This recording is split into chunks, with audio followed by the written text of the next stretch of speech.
अब देखेंगे कि जो हमारा रास्ता है वो काफ़ी संकरा होता जाएगा, स्क्वीज हो जाएगा और एक बारी में एक या दो सैनिक ही आगे पीछे मूव कर सकते हैं। एक वक्त पहले ये पूरा हिस्सा जो था वो मशालों के साथ में तैनात था और मशाल की मदद से ही यहाँ पर रोशनी की जाती थी। इसके अंदर हमें सैनिकों के बैठने का एक गुप्त स्थान दिखाई दे रहा है।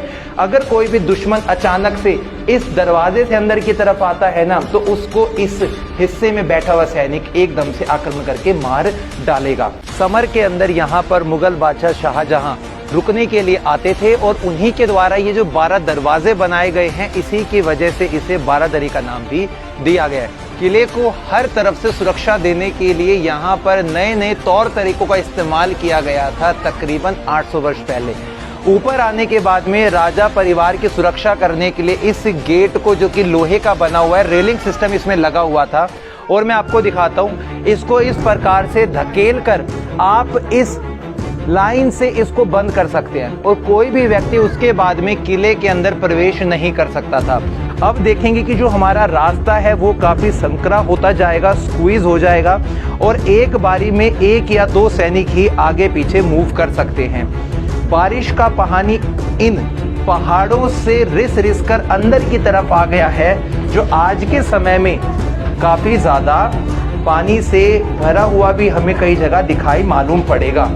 और इन दरवाज़ों में आज तो आप लाइट ज़रूर देख रहे हैं दोस्तों, लेकिन एक वक्त पहले ये पूरा हिस्सा जो था वो मशालों के साथ में तैनात था और मशाल की मदद से ही यहाँ पर रोशनी की जाती थी। पूरे इस पहाड़ को कार्व करके ही इस पूरी सीढ़ी का निर्माण किया गया है और काउंटिंग में ये जो सीढ़ी बनती है ज़मीन से लेकर ऊपरी भाग तक कुल 600 से 700 के आसपास बनी हुई हैं। और दोस्तों इन हिस्सों के अंदर यदि हम देखते हैं तो साथ साथ में यहाँ पर हम भी उतर रहे हैं और उतरते वक्त हमें देखने को मिलेगा कि कई जगह पानी भरा हुआ है। आज के इस मॉनसून के मौसम में पानी भर जाता है और ये वाला जो हिस्सा आपको दिखाई मालूम पड़ता है जहाँ पर एक आर्च बनी हुई है, इससे आप उस समय की आर्किटेक्चर का पता लगा सकते हो। अब यहाँ पर मैं दिखाता हूँ कि दुश्मनों को मारने के लिए किस प्रकार की जो टेक्निक है उसको ईजाद किया था यहाँ के यादव शासकों ने। आगे की तरफ आइए दोस्तों थोड़ा सा आप, और आपको जगह जगह पर दुश्मनों को भेदने वाले कुछ इस प्रकार के सुराग दिखेंगे। इधर आइए ज़रा, ये तो है नीचे जाने का रास्ता। तो इस तरफ बना हुआ है गुप्त एक तहखाना जहाँ पर किले का सैनिक बैठ जाएगा और नीचे वाले हिस्से में दुश्मनों के ऊपर या तो गरम तेल डाल देगा या फिर उनको तीर से भेद डालेगा। और अब इसके साथ में हम देखते हैं नीचे जाने का ये वाला और भी रास्ता, जो हमें धीरे धीरे उस भूल भुलैया में कनेक्ट कर देगा।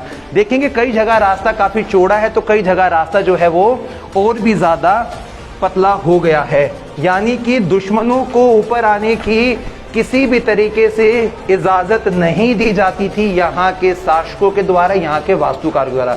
जिन शिल्पकारों ने इन पहाड़ों को तराशा, वो भी 12वीं शताब्दी के 1187 के वक्त में, वो कारीगर वही थे जिन्होंने अजंता और एलोरा की गुफाओं के अंदर भी काफ़ी सारी पुरानी गुफाएं बनाई होंगी।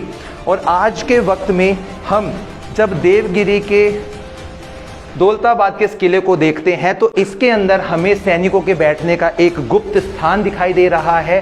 अगर कोई भी दुश्मन अचानक से इस दरवाजे से अंदर की तरफ आता है ना, तो उसको इस हिस्से में बैठा हुआ सैनिक एकदम से आक्रमण करके मार डालेगा। अब हम थोड़ा आगे की तरफ चलते हैं और यहाँ जाने के बाद में मैं आपको दिखाता हूँ कि रोशनी के भ्रम में दुश्मनों को कैसे मारा जाता था।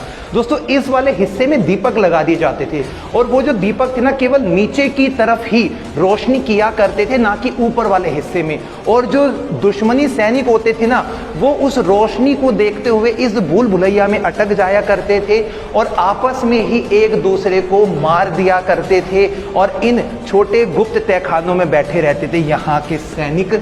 और दोस्तों आज के समय में इस तकनीक को देखकर हम बड़े ही अचंभित रह गए हैं और यहाँ से बनता है दोस्तों इस भूल भुलैया के ऊपर आने का रास्ता। और इसी के साथ में दोस्तों हम इस हिस्से में जाएंगे जो हमें दिखाएगा इस किले के बाहरी भाग को।